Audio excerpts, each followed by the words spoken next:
प्रेरणा coaching centre में आपका स्वागत है। चलिए आज मैं आप लोगों के बीच क्लास 10th का मैथमेटिक्स चैप्टर 8 जो कि त्रिकोणमिति का है और उसका आज हम इंट्रोडक्शन देंगे। इंट्रोडक्शन में पढ़ेंगे कि आखिर त्रिकोणमिति होता क्या है और त्रिकोणमिति में क्या पढ़ना पड़ता है और उससे रिलेटेड जो भी ऑब्जेक्टिव होगा, जो कि बिहार बोर्ड में अक्सर पूछे जाने वाले प्रश्न होंगे, वो हम आपको बताएंगे। तो चलिए सबसे पहले उसके नाम के थ्रू से हम जानेंगे उस चैप्टर में क्या पढ़ा जाता है। तो चलिए, नाम जैसे आप लोग जानते हैं, नाम में ही सब कुछ छिपा हुआ है। जैसे में क्या लिखा हुआ है, त्रिकोणमिति। अब देखिए, इसके नाम में ही इस चैप्टर का बहुत कुछ छिपा हुआ है। अब सब कोई जानते होंगे कि तिरी का अर्थ होता है तीन और कोण का अर्थ होता है कोण। अब मिति का अर्थ होता है माप। मिति का अर्थ माप, यानी आप कह सकते हैं कि गणित की वह शाखा, गणित का वो हिस्सा, गणित का वह ब्रांच जिसमें हम त्रिभुज की तीनों कोणों के बारे में अध्ययन करते हैं, उसे हम लोग त्रिकोणमिति कहते हैं। सिंपल सा परिभाषा है। तो देख लिए, यहां पर है ना, तीन कोण का माप क्या कहलाता है, त्रिकोणमिति कहलाता है। यानी त्रिकोणमिति गणित की वह शाखा है जिसमें हम किसी भी त्रिभुज के तीनों कोणों और तीनों भुजाओं के बारे में अध्ययन करते हैं, उसे हम लोग त्रिकोणमिति कहते हैं। तो त्रिकोणमिति में सबसे पहले जान लीजिए कि कौन सा त्रिभुज का इस्तेमाल करते हैं और क्या क्या इस्तेमाल करते हैं। तो त्रिभुज जो इसमें यूज होता है वो है समकोण त्रिभुज। इसमें समकोण त्रिभुज का यूज किया जाता है, समकोण त्रिभुज। अब समकोण त्रिभुज कहते किसको है, तो समकोण त्रिभुज यानी वैसा त्रिभुज जिसका एक कोण 90 डिग्री हो, यानी 90 डिग्री का हो, उसे हम समकोण त्रिभुज कहते हैं। थोड़ा फिगर के माध्यम से आप समझ लीजिए। पहले ये आपका है समकोण त्रिभुज, इसका एक कोण 90 डिग्री है, ठीक ना। अब इस त्रिभुज में सबसे इंपॉर्टेंट काम करती है उसकी भुजाओं के जानकारी के बारे में। अब देखिए, त्रिकोणमिति बहुत आसान है। हाँ, सबसे इसमें बड़ा कठिन ये है कि कौन सी भुजा लंब होता है, कौन सा भुजा आधार होता है, कौन सा भुजा कर्ण होता है। अगर इस फैक्ट को आप समझ गए, इस बात को आप समझ गए, तो आपके लिए त्रिकोणमिति सबसे आसान है। त्रिकोणमिति कोई हार्ड नहीं है। ऐसे जो हम आज बेसिक बता रहे हैं, ये बेसिक आपको 10th क्लास से लेकर 11 12 सब में काम आएगा। तो यानी ये वीडियो 10th वाले, 11th वाले और 12th वाले भी देख सकते हैं। तो यानी ये बेसिक है। तो आज बेसिक बता रहे हैं और साथ में इंट्रोडक्शन भी इसका हो रहा है। तो चलिए, तो यानी वैसा त्रिभुज जिसका एक कोण क्या है, 90 डिग्री है, उस त्रिभुज को हम लोग क्या कहते हैं, समकोण त्रिभुज। अब इसमें सबसे इंपॉर्टेंट बात है कि इसमें सबसे पहला भुजा कर्ण की पहचान होती है, और कर्ण का पहचान करने के लिए सबसे इंपॉर्टेंट है कि समकोण अर्थात 90 डिग्री का कोण सबसे पहले इसमें ढूंढा जाता है। तो चलिए सबसे पहले इसका नामकरण कर देते हैं, ए बी सी। अब इस त्रिभुज का जैसे ही नामकरण हुआ तो हमको पता चल गया कि इसमें जो बी है वो समकोण है। इसमें जो बी है वो क्या है, समकोण, यानी 90 डिग्री है। तो बी समकोण है यानी 90 डिग्री है, तो उसके सामने जो भुजा आएगा वो कहलाएगा कर्ण। अब इसके पीछे भी कारण है, याद रखिएगा कि त्रिभुज का एक गुण होता है कि भुजा कोण पर निर्भर करता है और कोण भुजा पर। अगर जिस त्रिभुज में जो कोण बड़ा होगा तो उसके सामने आने वाला भुजा भी क्या होगा, बड़ा होगा। अगर भुजा बराबर है तो उसका सम्मुख कोण भी क्या होगा, बराबर। तो इसीलिए इस त्रिभुज में सबसे बड़ा कोण बी है जो 90 डिग्री है। तो इसीलिए बी के सामने जो भी भुजा आएगा वो इस त्रिभुज का सबसे बड़ा भुजा होगा और उसका नाम होता है कर्ण। यानी 90 के सामने आया ए सी, तो ए सी हो गया कर्ण। अब रह गया दो गो शेष भुजा। दो गो शेष भुजा जो रह गया उसमें लंब और आधार, और ये लंब और आधार हमेशा चेंज होते रहता है। जैसे कोई भी त्रिकोणमिति अनुपात का मान हमको चाहिए, जैसे हमको साइन का मान चाहिए, तो इसके साथ या तो थीटा लगा रहता है, या तो कभी कभी इस जगह साइन ए लगा रहता है, या क्या लगा रहेगा, साइन सी लगा रहेगा। यानी इस पर निर्भर करता है लंब और आधार। इस थीटा यानी इस न्यून कोण पर निर्भर करता है लंब और आधार। जैसे यहां पर न्यून कोण क्या है, ए है, तो न्यून कोण जैसे ए है, तो इस ए यानी ये ए के सामने जो भी भुजा आएगा वो हमारा लंब हो जाएगा, और जो शेष बच जाएगा वो हमारा क्या बच जाएगा, आधार बच जाएगा। यानी 90 के सामने वाला भुजा कर्ण कहलाएगा, और यहां पर जो होगा यानी त्रिकोणमितीय अनुपात के साथ साथ जो ये न्यून कोण पाया जाता है, इस न्यून कोण के सामने वाला भुजा हमेशा लंब को तैयार करता है। यानी यहाँ ए है तो ए के सामने वाला भुजा क्या कहलाएगा, लंब कहलाएगा, और 90 के सामने वाला कर्ण कहलाएगा। अब जो शेष बच जाता है वो हमारा क्या कहलाता है, आधार कहलाता है। यानी ये हमारा शेष बचा भुजा है, तो ये हमारा क्या है, आधार है। अब सिंपल सा फंडा है कि अगर बाय चांस न्यून कोण सी रहेगा, न्यून कोण क्या होगा, सी, तो सी के सामने यानी ये सी है, तो सी के सामने ये क्या हो जाएगा, लंब हो जाएगा, और ये हमारा क्या हो जाएगा, आधार होगा। ठीक ना। अब कितना के मन में ये चल रहा होगा कि सर यहां पर अगर दे दिया जाए बी, तो यहां पर कभी भी बी नहीं रहेगा, सिर्फ यहां पर ए या सी रहेगा। यहां पर या तो ए रहेगा या सी रहेगा। बी नहीं रहने का कारण है कि बी जो है यहां पर 90 डिग्री है, और 90 डिग्री का जो कोण होता है उसे हम समकोण कहते हैं। 90 डिग्री का जो कोण होता है उसे हम लोग क्या कहते हैं, समकोण कहते हैं। और यहां पर सिर्फ और सिर्फ अधिकार है न्यून कोण का।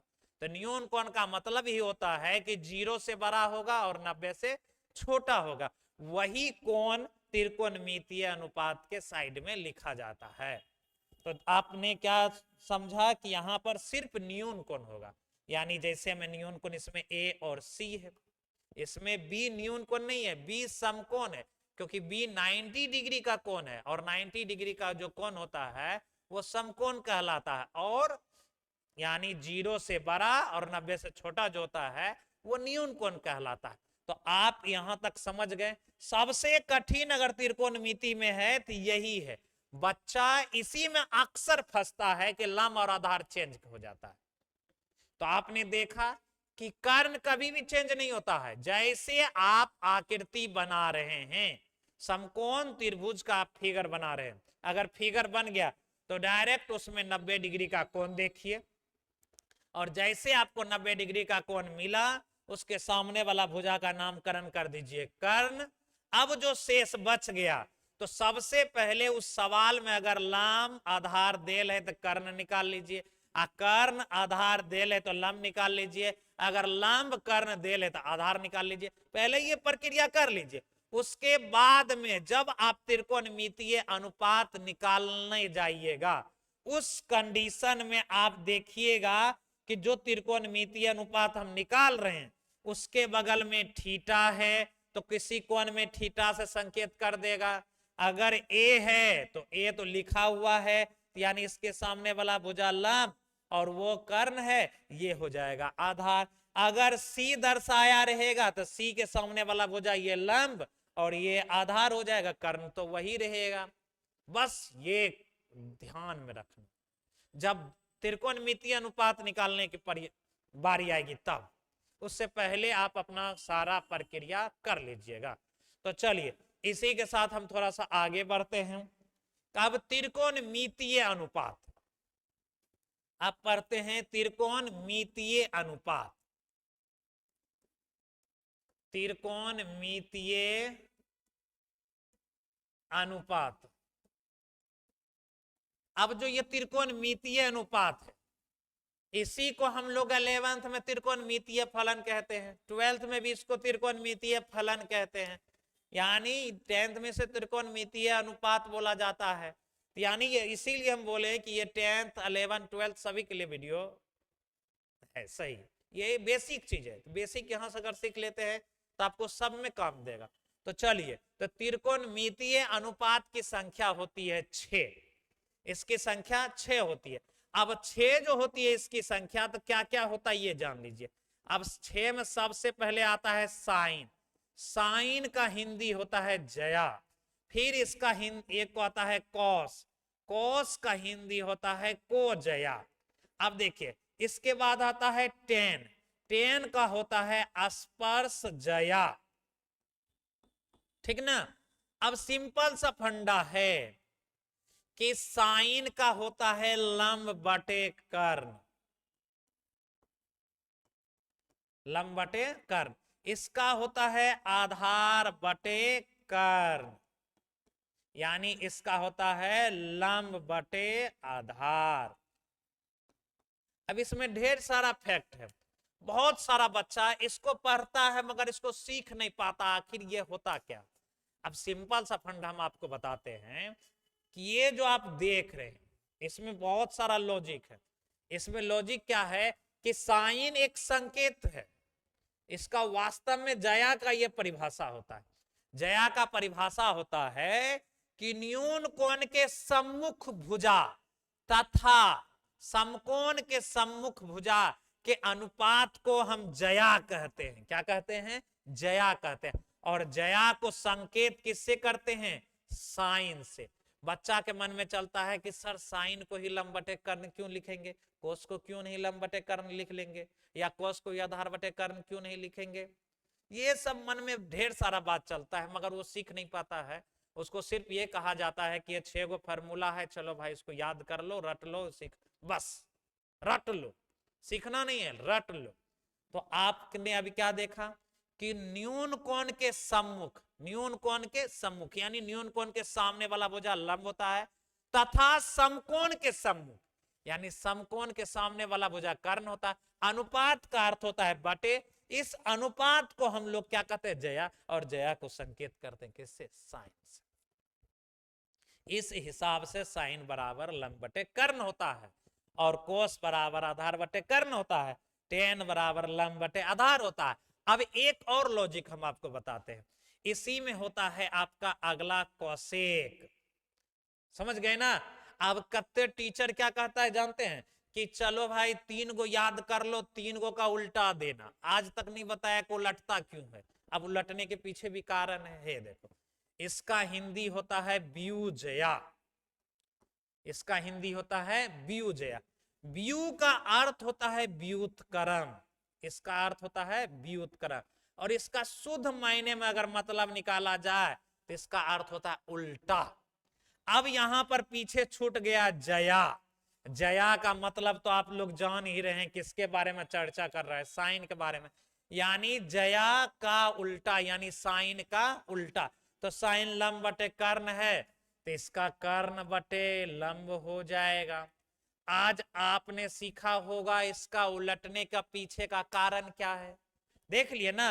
व्यू का अर्थ होता है व्युत्क्रम। अब व्युत्क्रम का सीधा सा मतलब होता है उल्टा। और पीछे में क्या लिखा हुआ है? जया। तो जया यानी साइन का उल्टा। तो साइन लंब बटे कर्ण है तो इसलिए इसका क्या हो जाएगा? कर्ण बटे लंब।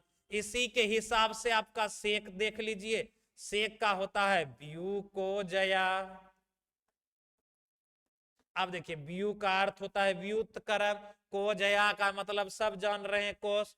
कोस का भाई फॉर्मूला होता है आधार बटे कर्ण, इसलिए इसका हो जाएगा कर्ण बटे आधार। ठीक ना। अब देखिए अगला, अगला होता है कोट थीटा।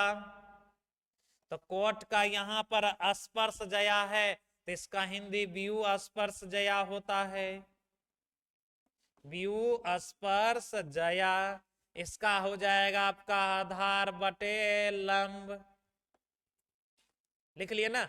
अब देखिए सिंपल सा फंडा हम आपको बता दिए थे कि कुल मिलाकर त्रिकोणमितीय अनुपात की संख्या 6 होती है। कुल मिलाकर त्रिकोणमितीय अनुपात की संख्या क्या होती है? 6। जिसमें पहला क्या होता है? साइन, कोस, टेन, उसके बाद कोसेक, सेक, कोट। 3 गो का उल्टा 3 गो होता है। क्यों उल्टा होता है ये भी हम आपको बता दिए।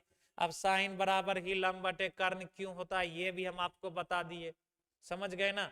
इस तरह का डाउट अगर क्लियर रहता है तो पढ़ने में और ज्यादा समझ में आता है। क्योंकि अगर जितना बच्चा को डाउट में रखा जाता है वो सबसे पहले वो जानता ही नहीं है तो पढ़ेगा क्या। तो इसीलिए जितना डाउट आपका क्लियर रहेगा उतना आपको पढ़ने में मन भी लगेगा। तो यानी ये बेसिक चीज है, ये सभी कोई देख सकते हैं। और एक बात सुन लीजिए, विशेष अगर आपको ऑफलाइन क्लास करना है, अगर आप खगड़िया में रहकर पढ़ रहे हैं तो क्लास 12th का मैथमेटिक्स अभी चल रहा है। ये 5 जनवरी से स्टार्ट हुआ है, जिसका टाइम है 6 से 7, एक है 9 से 10, 10 से 11। आप आकर क्लास ज्वाइन कर सकते हैं ऑफलाइन क्लास 12th। और आप 9th और 10th में है तो भी आप ज्वाइन कर सकते हैं। 9th और 10th का ऑल सब्जेक्ट पढ़ाई होती है, उसका बैच टाइम है 6 से 9, तो आप आकर पढ़ सकते हैं। तो चलिए, मैथ भी पढ़ सकते हैं और 9th 10th है तो ऑल सब्जेक्ट भी पढ़ सकते हैं। तो चलिए आगे हम आपको इसी तरह से बताएंगे। तो आपने देख लिया, अब इसी का मदद लेते हुए हम लोग मान सारणी भी निकालते हैं। क्या निकालते हैं? मान सारणी। तो मान सारणी निकालने का भी आज हम आपको ट्रिक बता देते हैं, क्योंकि मान सारणी भी आपको याद नहीं करना है, याद से नहीं सीखना है, आपको वो क्या करना है, ट्रिक से बनाना है, नहीं तो याद करना संभव नहीं है, उतना याद कर पाना। तो चलिए देखते हैं। तो मान सारणी में सबसे पहले हम डिग्री का मान लिखते हैं। जैसे में यहां पर हम लिख लिए 0 डिग्री, 30 डिग्री, फिर लिख लिए 45 डिग्री, फिर लिख लिया आपका 60 डिग्री, लिख लिए 90 डिग्री, लिख लिए ना। अब देखिए, तो सिंपल सा फंडा है, तो आपको पहले डिग्री लिखना होगा, याद रखना पड़ेगा। 0, 30, 45, 60, 90, पहले इतना ही बनाना पड़ता है। इसके बाद ऑटोमेटिक फिर 90 से 180, 180 से 270, 270 से 360 ऑटोमेटिक बन जाता है। उसके लिए मेहनत नहीं होता है, खाली पीछे से लिखते जाते हैं, मगर इतना ही में मेहनत लगता है। अब देखिए, 0 में हम 0 दे दिए, 0 में हमने क्या दे दिया, 0। 0 के बाद गिनती क्या आता है, 1, 1 के बाद आता है 2, 2 के बाद क्या आता है 3, 3 के बाद क्या आता है 4। आपने क्या देखा, अंत में क्या आया है, 4 आया। तो 4 जो आया है, इस 4 से पूरे में हम क्या करेंगे, भाग दे देंगे। तो यानी 4 से भाग दे दो भाई, 4 से हम क्या कर दिए, भाग दे दिए, यानी देने के बाद भाग दे दिए। अब इससे जो मान तैयार होने वाला है वो मान पहला साइन का निकलता है, इसलिए बगल में हम साइन लिख लेते हैं।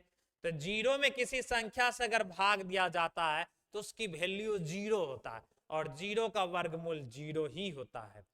तो 1 का वर्गमूल 1 होता है और 4 का वर्गमूल 2 होता है। यहां पहले 2 एकम 2 कट जाएगा, फिर 2 दूना 4 कट जाएगा, 1 होगा, और 2 का वर्गमूल नहीं निकलेगा तो यहाँ √2 होगा। अब देखिए, उसी प्रकार 3 का वर्गमूल नहीं होगा तो यहाँ √3 होगा, और 4 का वर्गमूल कितना हो जाएगा, 2 हो जाएगा। अब यहाँ पर कट रहा है, काट देंगे, इसका वर्गमूल 1 हो जाएगा। ये क्लियर हो गया, यहां तक समझने में कोई दिक्कत? फिर से एक बार समझा देते। सबसे पहले हम डिग्री बैठाएं, डिग्री क्या बैठाएं, 0, 30, 45, 60, 90 सब। उसके बाद क्या किए, 0 में हमने 0 दे दिए, 0 के बाद 1 आया, 1 के बाद 2 आया, 2 के बाद 3 आया, 3 के बाद 4, अंतिम में 4 आया, इसलिए हम सब में 4 से भाग दे दिए। 4 से क्या कर दिए, भाग दिए, और 4 से भाग देने के बाद सबको रूट में डाल दिए, सबको रूट में डाल दिए। अब 0 में किसी संख्या से भाग देगा तो 0 ही होगा, और 0 का वर्गमूल क्या हो गया, 0। 1 का वर्गमूल 1 और 4 का वर्गमूल 2। अब 2 से 4 कट गया, 2 बार में 1 का वर्गमूल 1 हो गया, और 2 का वर्गमूल नहीं होता है तो √2 हो गया। 3 का वर्गमूल नहीं हो रहा था तो √3, और 4 का वर्गमूल 2 हो गया, वो पूरा तरह से कट गया, 1 का वर्गमूल। अब इसी से निकलेगा कॉस का वैल्यू। अब कॉस पीछे से लिखना स्टार्ट कीजिए, कॉस हो जाएगा, पीछे 1 है, √3 है, फिर क्या है 1/√2 है, फिर 1/2 है, फिर 0 है। अब आसान है, अब सब निकल जाएगा, बस साइन और कोस का निकल गया। तो देखिए अब जिसके जिसके नीचे नहीं कुछ तो एक, इसके भी नीचे नहीं कुछ तो एक, इसके भी नीचे नहीं कुछ तो एक, इसके भी नीचे नहीं कुछ तो एक।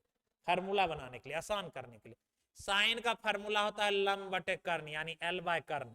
ये मत समझना एल बाय कर्ण दे रहे हैं तो यानी परपेंडी बाय हाइपोटेन्यूस होता है, मतलब ये हम शॉर्टकट में लंब बटे कर्ण संकेत कर रहे हैं, यानी एल बाय के, एल बाय के। तो चलिए अब यहां पर कॉस का होता है आधार बटे कर्ण, यानी संकेत के लिए ए बाय के, ए बाय के सिंपल भाषा में सब समझ सके इसलिए ये लेटर लिए, ए बाय के, ठीक ना।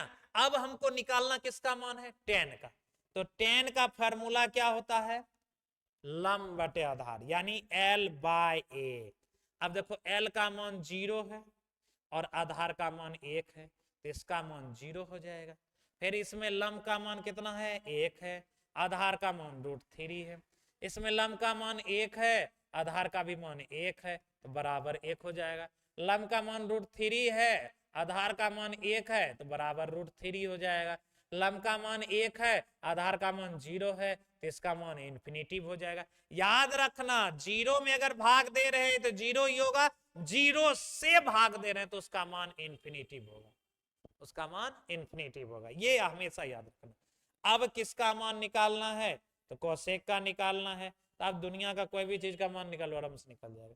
कोसेक का होता है कर्ण बटे लंब, तो कर्ण इसी को उल्टा दीजिए, यानी 1/0 हो जाएगा इन्फिनिटिव। इसको उल्टाते जाइए 2/1 यानी 2, उसके बाद √2/1 तो √2, फिर इसको उल्टाइए 2/√3, इसको उल्टाइए 1, 1 को कैसे उल्टाइएगा वही होगा।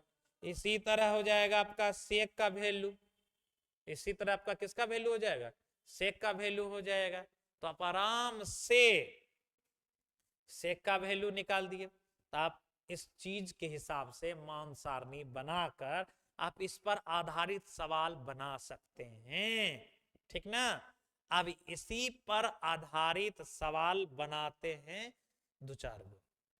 अब इस पर कैसे सवाल बनाया जाता है ये भी देख लीजिए, कभी कभी सवाल दे देता है, ठीक ना। अब आपको दे देगा, देखिए अब कभी कभी दे देगा साइन 45 का मान क्या होता है। तो देखिए साइन 45, साइन में जाइए 45 डिग्री का मान क्या, 1/√2, यानी 1/√2। ये अक्सर इस तरह का सवाल ऑब्जेक्टिव में पाया जाता है, यानी ऑब्जेक्टिव में रहता है। सब्जेक्टिव यानी 2 नंबर में भी रहेगा, 2 अंक के प्रश्न में। तो आप आराम से मान सारणी नहीं भी याद रहेगा तो सिर्फ आप इसका ट्रिक याद रखिएगा, आराम से बनाकर कॉपी के पीछे में आराम से उस पर आधारित सवाल बना सकते। ये आपको ट्रिक के माध्यम से बता दिया गया ताकि आपको किसी भी विषम परिस्थिति में ये आपको मदद पहुंचा सकता है। यानी आप मान सारणी पर आधारित 2 अंक वाला प्रश्न दे दिया, आप मान सारणी याद नहीं है तो सटाकर आराम से बना लीजिए। तो बनाने का भी तरीका वही है, 0, 30, 45, 60, 90 दे दिए, 0 में 0 को दे दिए, 0 के बाद 1 आता है, 1 के बाद 2, 2 के बाद 3, 3 के बाद 4, अंत में 4 आया इसलिए सब में 4 से भाग दे दिए और उसके बाद रूट डाले तो उससे साइन निकल गया। इसी तरह से अब देखिए, तो ये मान सारणी वाला सवाल है। तो मान सारणी वाला सवाल के बाद आ जाता है आपका कुछ थ्योरी, आगे देखते हैं। अब देखिए कभी कभी होता क्या है कि अब मान लिया जाए जहां साइन 0 डिग्री रहेगा, निकाल देंगे साइन 0 का मान, साइन 30 का मान रहेगा तो आराम से निकल जाएगा सारणी की मदद से।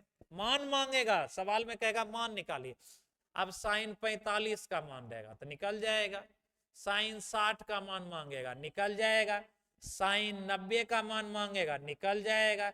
मगर वहीं कभी कभी हमसे मांग देता है साइन 18 का मान चाहिए, साइन 18 पर बटे cos 72 का मान चाहिए। इसमें हम लोग थोड़ा सा फंस जाते हैं।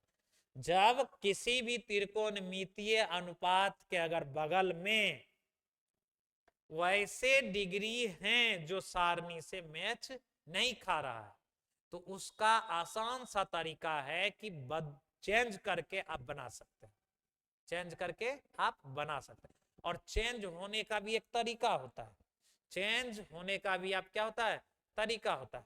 तो चेंज करने का तरीका क्या है, पहले आप ट्रिक विधि से समझ लीजिए, ट्रिक के बाद डायरेक्ट फार्मूला विधि, फिर सिद्ध करने वाला भी विधि होता है, आपको डायरेक्ट दिखा भी दिया जाएगा। अब देखिए ट्रिक क्या होता है, अब हम चेंज करेंगे, जैसे साइन 90 माइनस थीटा, तो सबसे पहले यहां पर देखिए 90 ही नहीं हो सकता है, 90 के साथ साथ 180 भी इस जगह हो सकता है, 270 भी हो सकता है, 360 भी हो सकता है, यानी ये चारों में से कोई हो सकता है, चारों में से कोई हो सकता है। तो इसीलिए हम चारों बता देते हैं, ताकि आपको अगर एग्जाम में चारों में से कोई भी देखने के लिए मिले तो आप आराम से बता सकते हैं। तो यहां पर ये 90 भी हो सकता है, 180 भी हो सकता है, 270 भी हो सकता है, 360, मगर यहां पर जो भी रहे उसमें सबसे पहले 90 से भाग देते हैं, भाग देने पर, यानी भाग देते हैं, 90 से क्या करते हैं भाग देते हैं। और भाग देने पर दो तरीके से संख्या उपलब्ध होता है, दो तरह से, एक या तो आपका सम आएगा, क्या आएगा, सम आएगा, तो सम आएगा तो याद रखिएगा, सम आएगा तो नहीं बदलेगा, यानी नो चेंज, नहीं बदलेगा। अगर विषम आएगा तो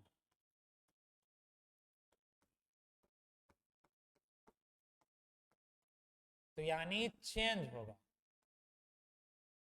यानी बदलेगा। सम आएगा तो नो चेंज, अगर विषम आएगा तो चेंज होगा, ठीक ना।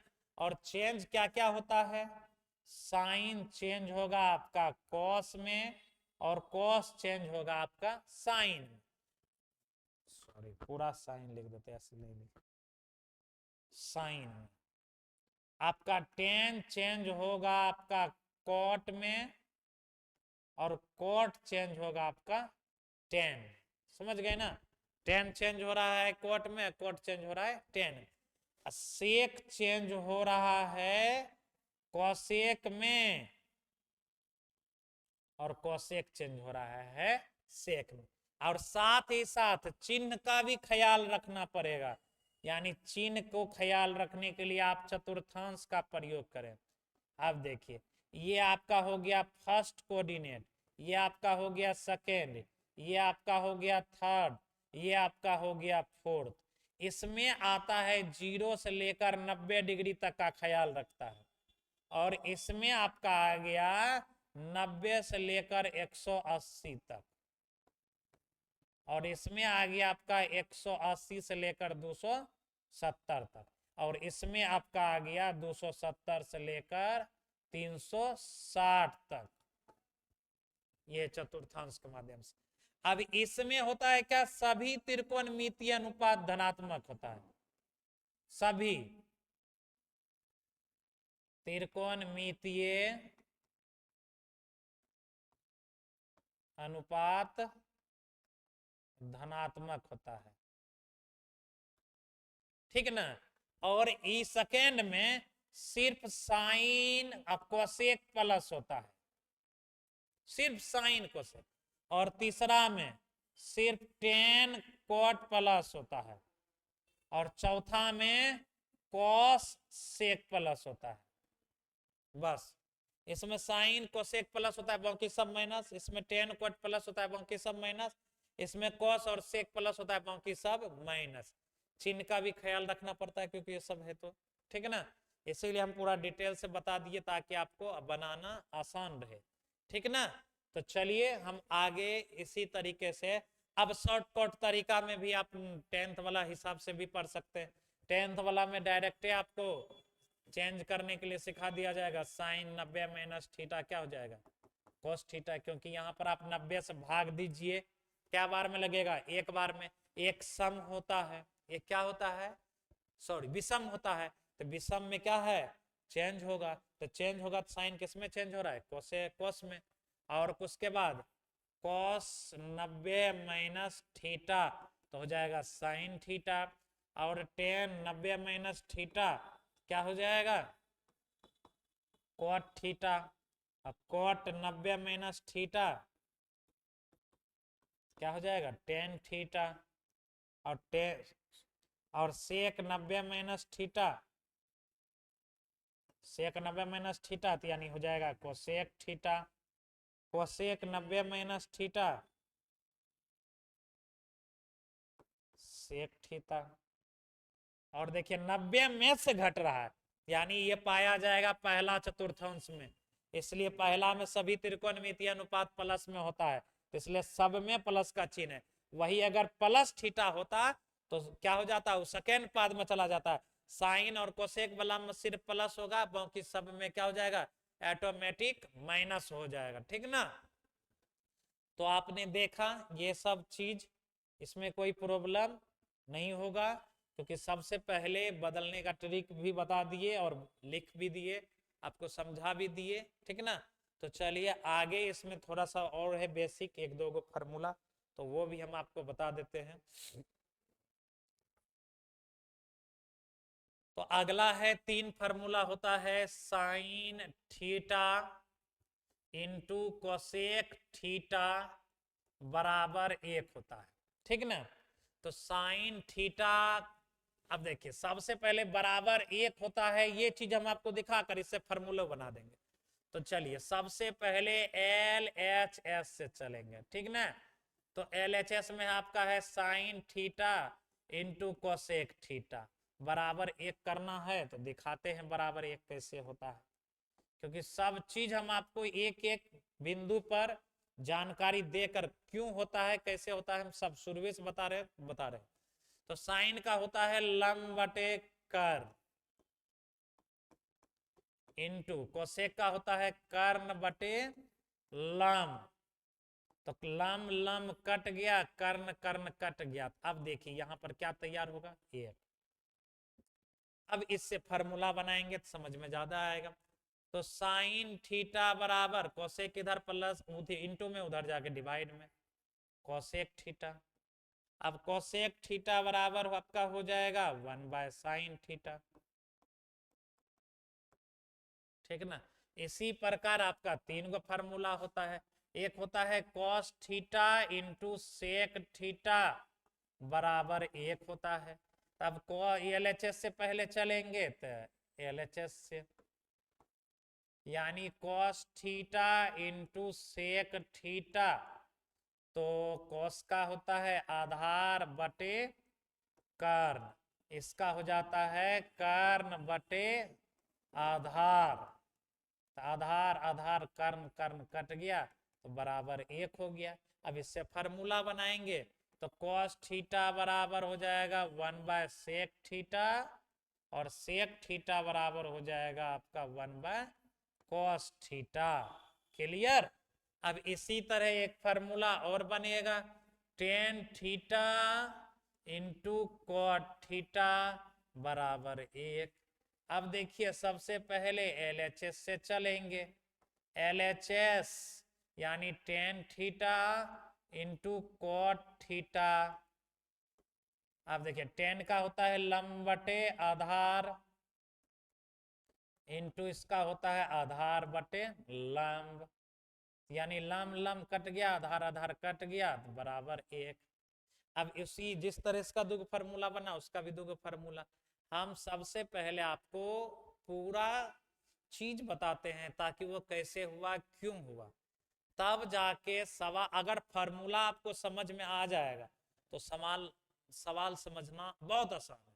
क्योंकि बच्चा देखते होंगे कि 1 से 2 बार से 3 बार पढ़ लेता है मगर वो सवाल समझ नहीं पाता है कि आखिर वो बना कैसे। तो उसका मेन कारण यही है कि उस जिस पर वो बना रहा है पहले उसी के बारे में वो नहीं जानता है, तो सवाल क्या बनाएगा।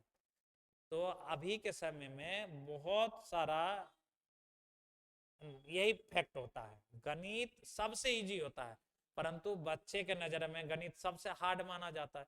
कारण यही सब होता है कि बच्चा डेली के रूटीन बाय पढ़ने सिर्फ पढ़ता है, सीखने का प्रयास नहीं करता।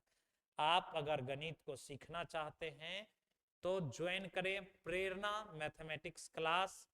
क्लास यहाँ पर 11th और 12th की पढ़ाई होती है। आप बहुत कम फीस में आप 11 12 पढ़ सकते हैं। अभी 5 जनवरी से 12th का बैच स्टार्ट हुआ है और इसके लिए एक विशेष ऑफर दिया गया है। अगर आपका मेन सब्जेक्ट बायो है और साइड से आप मैथ लिए हैं तो कितना बच्चा नहीं पढ़ता है, पढ़ना चाहिए, क्योंकि मैथ पर ही कुछ मतलब मैथ पर ही आधारित आपका फिजिक्स और केमिस्ट्री होता है। जो मैथ नहीं पढ़ता उसका फिजिक्स और केमिस्ट्री कमजोर रह जाता है, जिसके वजह से आप लाख मेहनत कर लीजिए फिर भी आपको 250 से लेकर 300 315 तक ही नंबर रहता है। अगर वही आप मैथ पढ़ लेते तो आपका फिजिक्स और केमिस्ट्री ठोस हो जाता है, जिनके वजह से आप 350 400 450 नंबर ला सकते हैं। मगर थोड़ा सा नहीं मेहनत करने के कारण आप लोग पीछे रह जाते हैं। तो मेहनत करना चाहिए। तो अगर आप मैथ पढ़ना चाहते हैं तो अगर साइड से है तो उसके लिए एक विशेष ऑफर दिया गया है जो कि 15 फरवरी तक चलेगा। मात्र 1999 रुपया में आप पूरे साल मैथ पढ़ सकते हैं, ठीक ना। और जो शारीरिक विकलांग है उसके लिए निःशुल्क, उसका कोई फी नहीं लगेगा, वो आकर फ्री में पढ़ सकते हैं मैथ। और जिसका आर्थिक स्थिति यानी पूरे घर में गरीबी है, नॉर्मल परिवार से है, अगर वो पढ़ना चाहता है परंतु कहीं ना कहीं बीच में पैसा बाधा बन रहा है, तो उसके लिए भी एक गुरु दक्षिणा के नाम पर जो भी होगा वो लेकर उसे पढ़ा दिया जाएगा। उसका भी फी ना के ही बराबर रहेगा, ठीक ना। तो ठीक है, तो आज का क्लास हम यहीं पर एंड करते हैं। विशेष हम डेली इसी प्रकार आपको इसी पर मिलता रहेगा वीडियो, आप देखते रहिए। आज आपको त्रिकोणमिति का बेसिक दिए, ये आप 11 12 और 10th वाले सभी के लिए बेसिक क्लास है। तो आप इसे पढ़िएगा तो समझ में आएगा। तो कमेंट जरूर कीजिएगा कैसा लगा आपको।